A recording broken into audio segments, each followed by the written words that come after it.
Distinguished guests, please welcome the President of the United States, accompanied by Secretary of State Antony Blinken.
Good afternoon. If I didn't say anything, this would go on all afternoon, for good reason. Mr. President, it is an honor to welcome you back to the State Department.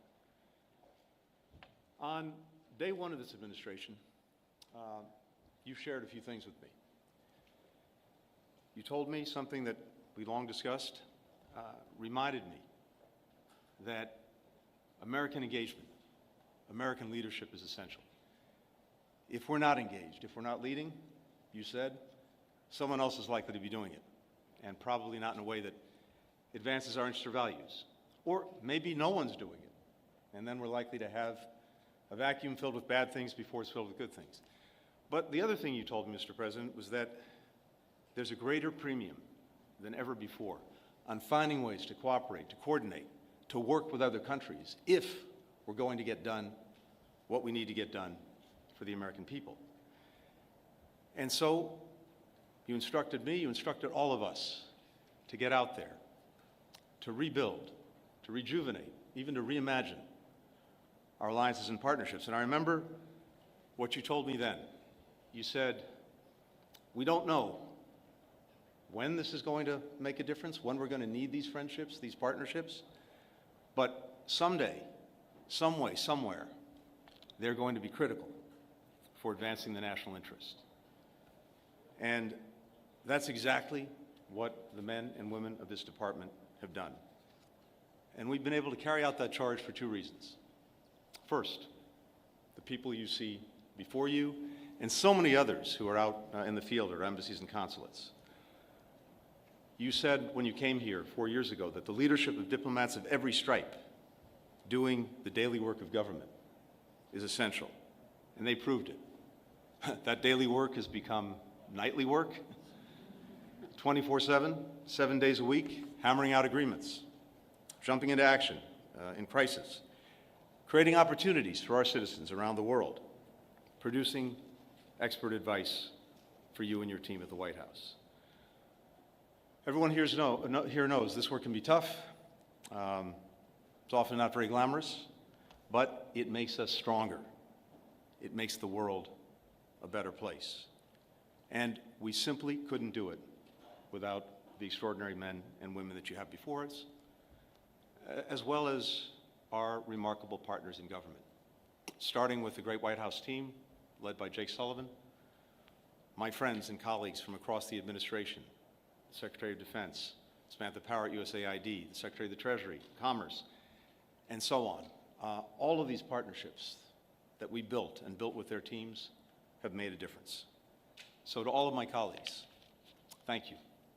Thank you for your friendship. Thank you for your partnership. There's one other reason that we've been able to re-engage and rejuvenate our diplomacy. Mr. President, that's you. You have never wavered in the conviction that when America leads, when America engages, there is little we cannot accomplish, and that this country remains a force for good, a force for progress around the world. Your unshakable belief in the promise of America has inspired me for more than 20 years. It's inspired so many people in this department and around the world. Simply put, it's been the privilege of my lifetime to work for you, to work with you, to work with this extraordinary team that you've assembled. And it's the honor of a lifetime to be able to introduce, one more time, the 46th President of the United States, Joe Biden.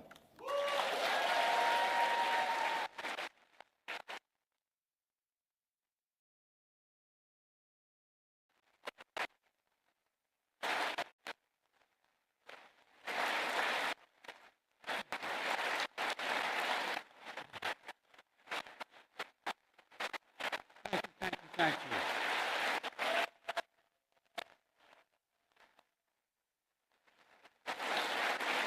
Thank you.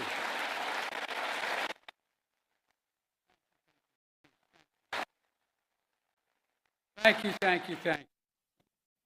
Back at the State Department. Tony, if I may start by saying this, you're one of the finest men I've ever known in any undertaking, for one important reason. You have.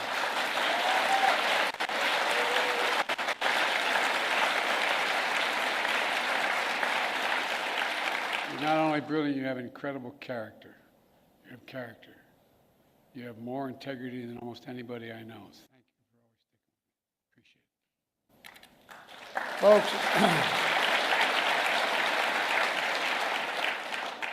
I'm grateful for his counsel and his friendship as well, but I also want to thank the members of my cabinet and the members of the Congress who are here today, and to all our diplomats and development experts, service members, and intelligence professionals.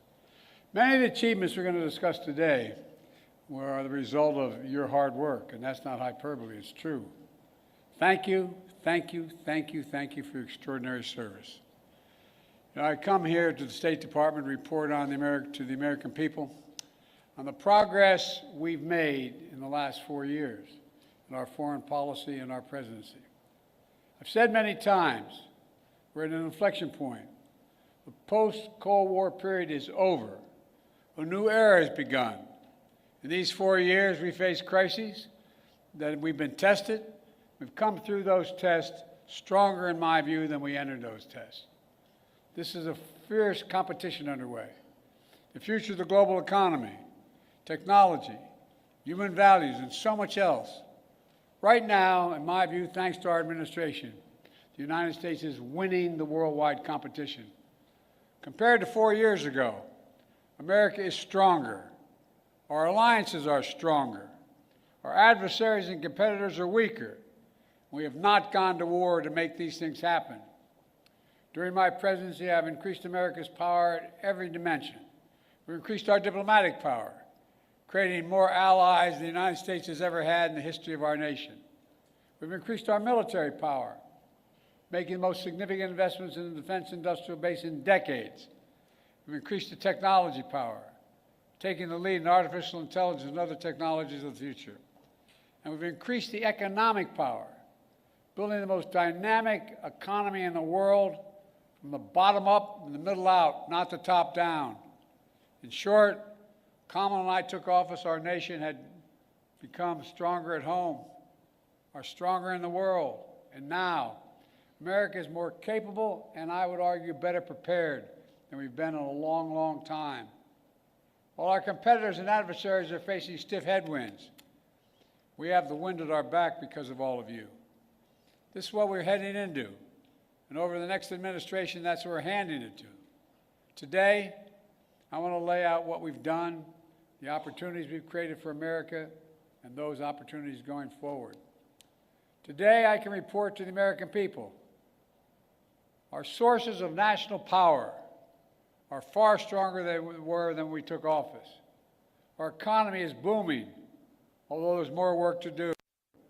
Our technologies, from artificial intelligence to biotech, quantum, and to advanced semiconductors, they're the envy of the world. And we have made the most significant investments in America and the American workers since the New Deal. To rebuild our roads and bridges, our ports and airports, clean water systems, affordable high-speed internet, and so much more. To build American manufacturing, to make advanced semiconductors, which we invented here at home. We made the largest investment in climate and clean energy ever anywhere on earth in the history of the world, spurring nearly $500 billion in private sector investment. We've also significantly strengthened the defense industrial base, investing almost $1.3 trillion in procurement and research and development. In real dollars, that's more than America did in any four-year period during the Cold War. This is going to ensure that we're fully equipped to fight and win wars, which is also the best way to deter wars in the first place. Today, I can report to the American people, our alliances are stronger than they've been in decades. NATO is more capable than it's ever been, and many more of our allies are paying their fair share. Before I took office, 9 NATO allies were spending 2% of their GDP on defense. Now 23 are spending 2%. And look at the Indo-Pacific. We've made partnerships stronger and created new partnerships to challenge China's aggressive behavior and to rebalance power in the region. We did it, what few thought was possible, to build the first ever trilateral partnership between the United States, Japan, and South Korea. Then another among the United States, Japan, and the Philippines, drawing closer our Pacific allies to defend our shared security and prosperity. We brokered a defense pact known as AUKUS among the United States, Australia, and the United Kingdom, connecting the Atlantic and Pacific allies as only America is able to do. And we've taken the Quad to the next level. The United States, Japan, Australia, and India. When we had that first meeting, I was dumbfounded when they all called and said, "Can we do this at your house?" I think I'm kidding. My wife said, "No problem." It was during the UN meeting, and we thought we were going to do it in New York, but they wanted to do it in Delaware. I said, "Why?" He said, "We can know, then people will know we're really friends."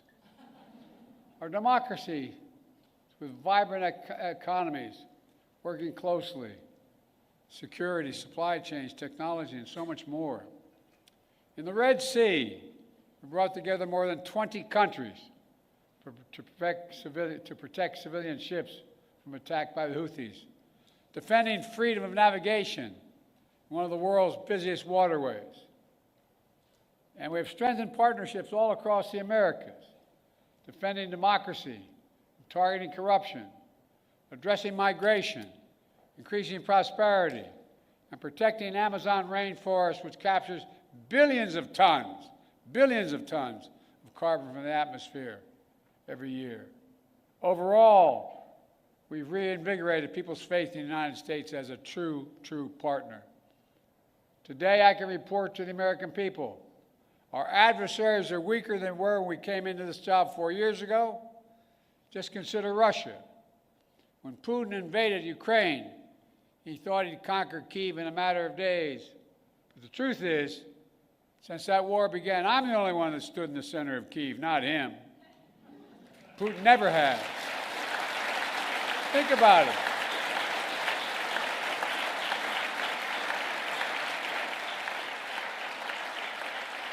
It was a long train ride, but I'm the only commander-in-chief to visit a war zone not controlled by U.S. forces. We helped Ukrainians stop Putin. And now, nearly three years later, Putin has failed to achieve any of his strategic objectives. He has failed thus far to subjugate Ukraine, failed to break the unity of NATO, and failed to make large territorial gains. But there's more to do. We can't walk away. We rallied 50 nations to stand with Ukraine, not just in Europe, but for the first time in Asia as well. Because those countries in Asia know what happens in Ukraine matters to them as well. We delivered air interceptors, massive numbers of munitions, enacted relentless, unprecedented sanctions to keep Ukraine in the fight. And now Russia is struggling to replace what they are losing on the battlefield and in terms of military equipment and fighters. And the ruble is under enormous pressure. As I saw it, when Putin launched his invasion, I had two jobs. One, to rally the world to defend Ukraine, and the other is to avoid war between two nuclear powers. We did both those things. Today, Ukraine is still a free, independent country with the potential for a bright future. And we laid the foundation for the next administration so they can protect the bright future of the Ukrainian people. And now, look at Iran. Did you ever think we'd be where we are with Iran at this moment? After those despicable attacks by Hamas on October the 7th, Iran directly attacked Israel twice with hundreds of ballistic missiles and drones. And twice they failed because the United States organized a coalition of countries to stop them and ordered U.S. aircraft to come to the defense of Israel. Now, Iran's air defenses are in shambles. Their main proxy, Hezbollah, is badly wounded. And as we tested Iran's willingness to revive the nuclear deal, we kept the pressure with sanctions. Now Iran's economy is in desperate straits. All told, Iran is weaker than it's been in decades. And if you want more evidence that we've seriously weakened Iran and Russia, just take a look at Syria. President Assad was both countries' closest ally in the Middle East. Neither could keep him in power. Quite frankly, neither really tried very hard. Now, I cannot claim credit for every factor that led to Iran and Russia growing weaker in the past 4 years. They did plenty of damage all by themselves. But Israel did plenty of damage to Iran and its proxies. But there's no question, our actions contributed significantly. And now major authoritarian states are aligning more closely with one another. Iran, Russia, China, North Korea. But that's more out of weakness than out of strength. So as the new administration begins, the United States is in a fundamentally stronger position with respect to these countries than we were 4 years ago. Today, I can report to the American people we're in a better strategic position in the long-term competition with China than we were when I took office. You all recall, many experts believe were predicting it was inevitable that China's economy would surpass ours. According to many predictions, that would happen by the year 2030 or shortly thereafter. But we in this room said no. If we make the investments in ourselves, we protect our workers and technologies, that will not happen. Now, according to the latest predictions, on China's current course, they will never surpass us, period. I met one-on-one with President Xi in consequential summits. He and I have always been direct and straightforward with each other. I made it clear we expect China and everyone to abide by the international rules. And so we stood up against unfair trade practices, taking action when China dumped subsidized goods, incredibly subsidized, on our markets to undercut our workers. We imposed target tariffs in critical sectors like cars, steel, and semiconductors, rather than across-the-board tariffs. We imposed historic export controls on investments restrictions to ensure that China cannot use the most advanced technology and sensitive data against us. And critically, we enlisted our allies and partners to join us, building more convergence among our allies on a shared approach to China than ever existed, and showing that it's more effective to deal with China alongside of partners rather than going it alone. But even while we compete vigorously, we've managed our relationship with China responsibly, so it's never tipped over into conflict. We've created lines of communication between President Xi and myself, and between the leaders of our militaries. To avoid misunderstanding, we found ways to work with each other, to address climate change, to reduce the flow of fentanyl in the United States, which, by the way, overdose deaths are coming down across our nation. And in my administration, we've seized more fentanyl at our border in 2 years than the previous 5 years combined. Today, I can also report to the American people, we're the first president in decades who's not leaving a war in Afghanistan to his successor. But we've got bin Laden during the Obama-Biden administration. The primary objective of war had been accomplished. And I believe that going forward, the primary threat of al-Qaeda would no longer be emanating from Afghanistan, but from elsewhere. And so, we not need to station a sizable number of American forces in Afghanistan. So when I took office, I had a choice. Ultimately, I saw no reason to keep thousands of servicemen in Afghanistan. I think I have my schedule with me, and I keep on my, I don't here, I don't have, but I keep on the back of my card the actual number of dead and wounded that occurred in our longest war to remind myself. Keep spending hundreds of millions of dollars a day. We're no longer doing that. In my view, it was time to end the war and bring our troops home, and we did. I commend the courage of all those who served in Afghanistan. We grieve all 2,461 Americans who made the ultimate sacrifice in the longest war in American history. And I grieve those brave service members whose lives were lost during the withdrawal. We also thank those inside and outside of government who have done so much to help thousands of Afghan families resettle in the United States. Remember, critics said if we ended the war, it would damage our alliances and create threats to our homeland from foreign directed terrorism out of a safe haven in Afghanistan. Neither has occurred. Neither has occurred. And our alliances have stayed strong. We've used our over-the-horizon capabilities to strike in Afghanistan and elsewhere when we had to. For instance, eliminating Zawahiri, the leader of al-Qaeda, who helped orchestrate the September 11th attacks. And we did it without putting more American boots on the ground. And by ending the war, we've been able to focus our energy and resources on more urgent challenges. There is nothing, and I can tell you from my conversations with both Xi and Putin, nothing our adversaries and competitors like Russia and China would have liked more than seeing us to continue to be tied down in Afghanistan for another decade. For all those reasons, ending the war was the right thing to do, and I believe history will reflect that.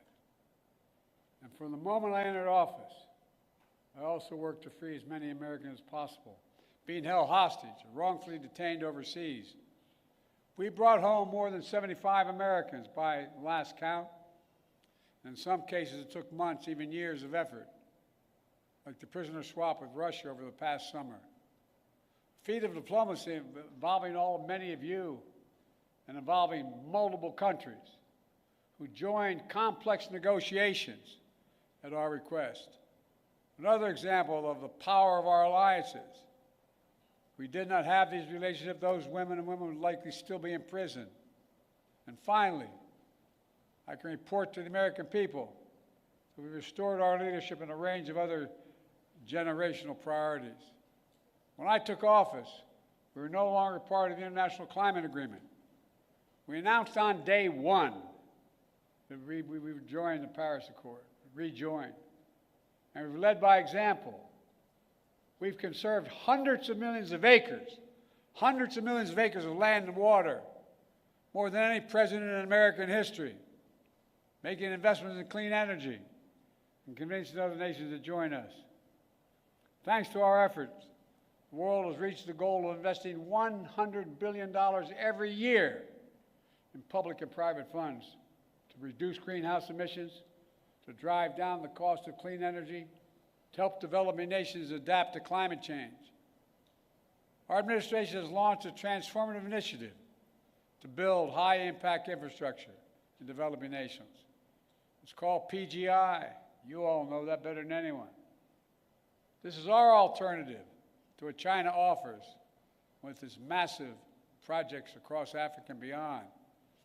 But their approach features no workers' rights, no environmental protections, unmanageable debt, shoddy construction, all in exchange for military access to ports and other exploitative purposes.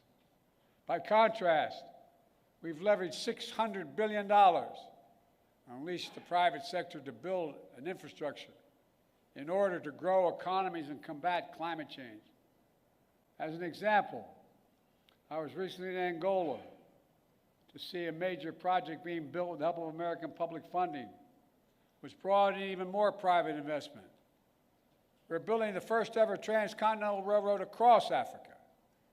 It will significantly improve the economies of the region, will help farmers transport crops in new global markets, will transport critical minerals that are needed for electric vehicles and semiconductors.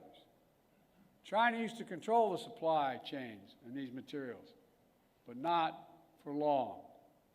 Now, make no mistake, there are serious challenges the United States must continue to deal with in Ukraine, in the Middle East, in the Indo-Pacific. Must keep the pressure on the Houthis, who are attacking ships in the Red Sea, launching missiles at Israel, and firing at American forces. Must deter North Korea as they rattle their saber and draw closer to Russia. And new challenges will certainly emerge in the months and years ahead. But even so, it's clear my administration is leaving the next administration with a very strong hand to play. And we're leaving them in America with more friends and stronger alliances, whose adversaries are weaker and under pressure. An America that once again is leading, uniting countries, setting the agenda, bringing others together behind our plans and visions. An America which is no longer at war, which has made historic investments in American workers, American energies, American factories, generating the strongest economy in the world, which is now in a much better position to win the future against any competitor.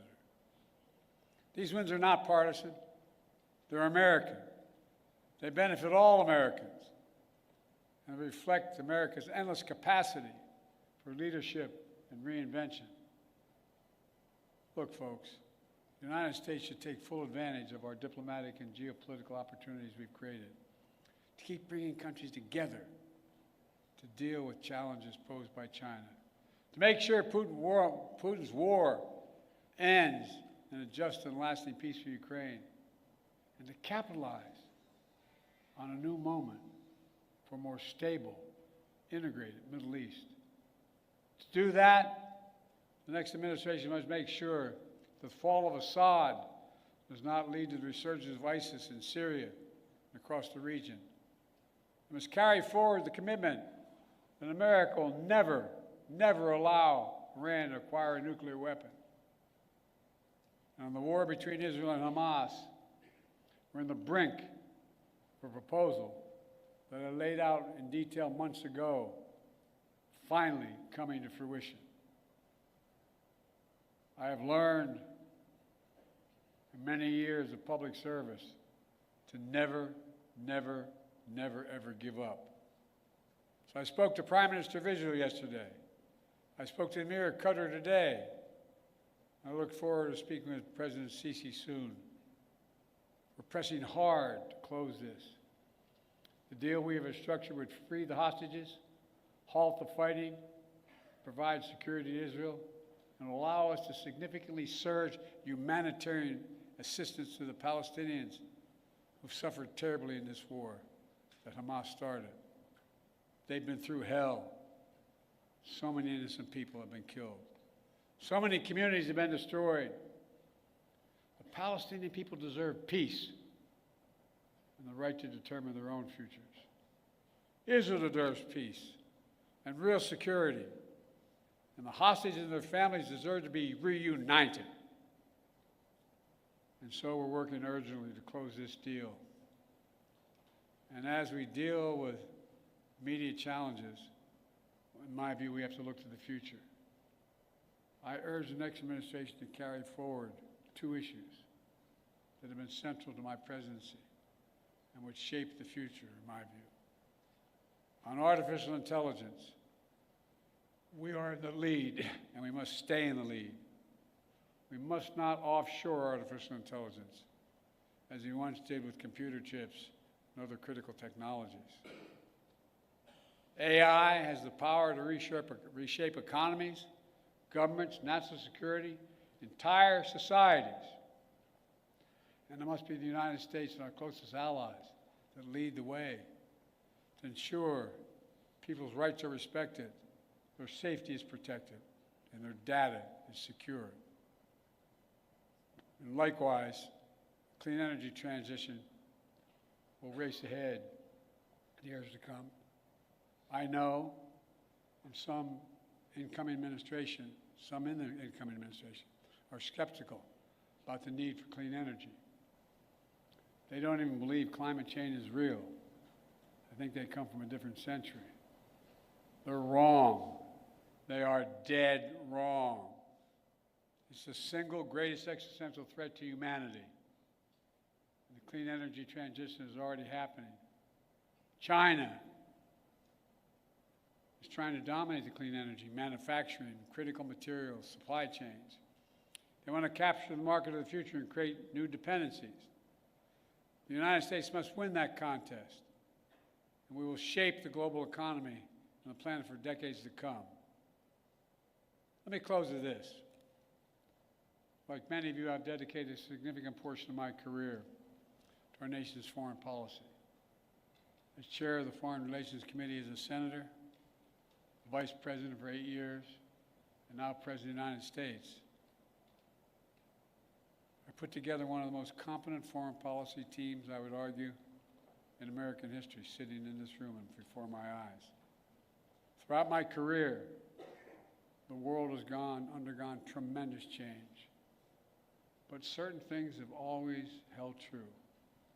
At our best, America leads not only by the example of our power, but the power of our example. In the past 4 years, we've used that power, not to go it alone, but instead to bring countries together, to increase shared security and prosperity, to stand up to aggression, and to solve problems through diplomacy wherever possible, and to relentlessly defend democracy, civil rights, and human rights. Because that's who we are. That's who we are. You've heard me say it many times before. We're the only country on earth founded on idea. Every other country is founded on geography, religion, ethnicity, or some other unifying factor. But America was built on an idea, literally, not figuratively. That idea was all women and men are created equal. The idea that has inspired the world for 250 years and counting. We're always reaching to do better, always looking to the future, not our best, always seeking progress for our people and for people everywhere. It's been the honor of my life to serve as your president. Today, I'm optimistic about our future, as optimistic as I've ever been. Just have to remember who in the hell we are. You've heard me say it many times. We're the United States of America, for God's sake.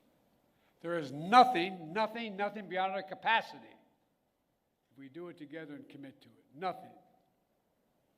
So thank you all for all you've done. I hope many of you are going to be staying in the next administration to keep this moving.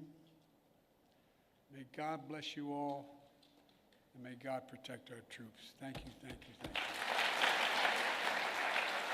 Thank you.